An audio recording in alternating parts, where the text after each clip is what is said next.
Hi, Richard from Digital Foundry here. This week, Forza Horizon 2 launched on Xbox One, and we have no hesitation recommending it to owners of Microsoft's new console.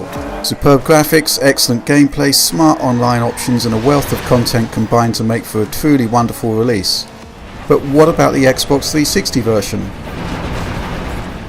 Captures posted on YouTube last week suggest that the last-gen conversion, developed by UK-based Sumo Digital, is actually pretty damn good, and we were eager to find out just how well the game transitioned across to last-gen hardware. After all, Titanfall on the old 360 handed in an experience remarkably close to the Xbox One version. The question is, would Forza Horizon 2 follow suit? Well, first impressions certainly seem to suggest so. Here we are at the beginning of the game where you drive a brand new Lamborghini to the Horizon event. There are obvious limitations in terms of environmental detail, lighting and atmospheric rendering, but the general gameplay map appears to be a fairly close match. We could plot identical trips on the GPS, for example, allowing us to get these head-to-head clips. Handling is good on both versions, but there's a definite feeling from the controls that the Xbox One game is utilising a more advanced simulation. Once at the festival itself, you choose your first car with a selection including a BMW Z4, Toyota Supra and a classic 60s Camaro muscle car. You'll note that the surrounding environments are different, radically changing the lighting, but the tighter surroundings on Xbox 360 allow Sumo to spend more of their polygon budget on the cars.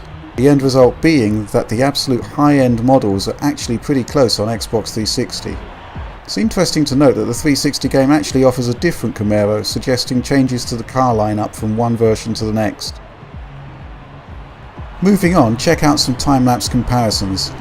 They illustrate quite nicely that just like its predecessor, Forza Horizon 2 on Xbox 360 retains the gradual transition of the time and day, which can impact driving conditions, a feature that is enhanced and improved on Xbox One. These like-for-like shots also demonstrate that while Sumo Digital has done a decent job of retaining detail, there are a lot of compromises. Trees and foliage are massively reduced generally, environmental variety is pared back significantly, and the lighting model just isn't a patch on the Xbox One version.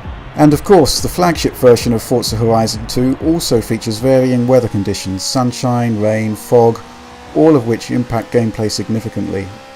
Stormy conditions in particular look absolutely phenomenal on the Xbox One. In essence, this sequence you're watching here demonstrates the visual differences at their height. So much more detail on Xbox One and a stunning realisation of wet weather conditions that are just completely absent on the 360. In terms of console memory available to developers, Xbox One has over 10 times the capacity of Xbox 360. It serves to make the world in Forza Horizon 2 that much more detailed and varied.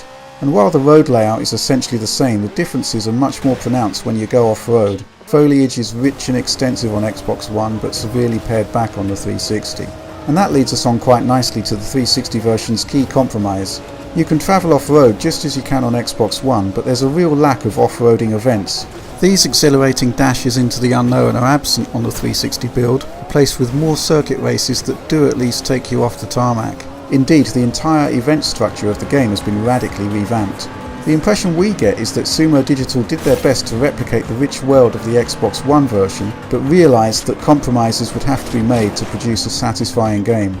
Rather than create lifeless events travelling through a barren wilderness in order to mimic the Xbox One game, the studio reshapes the races to guide you through the best looking areas of the game.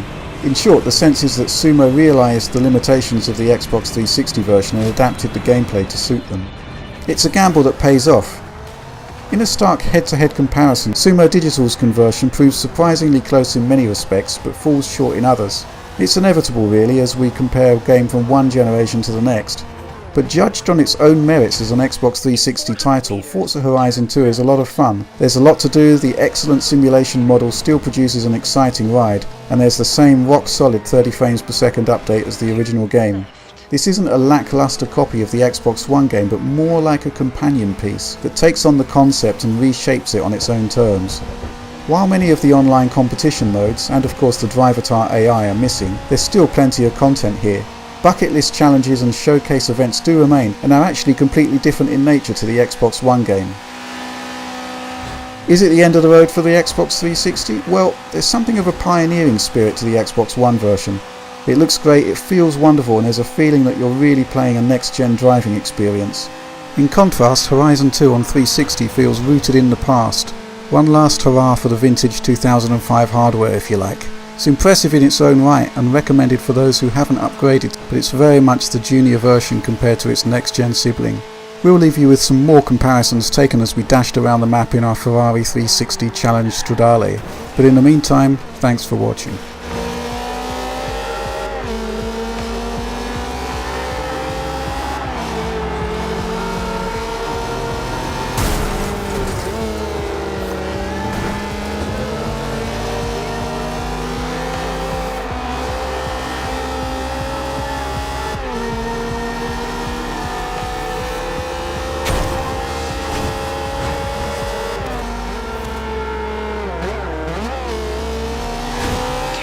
Left.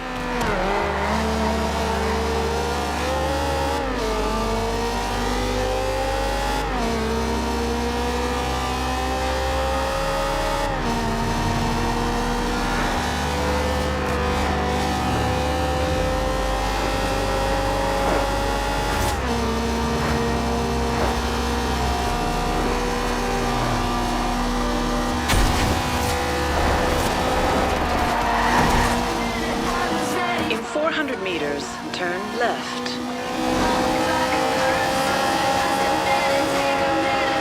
Turn left.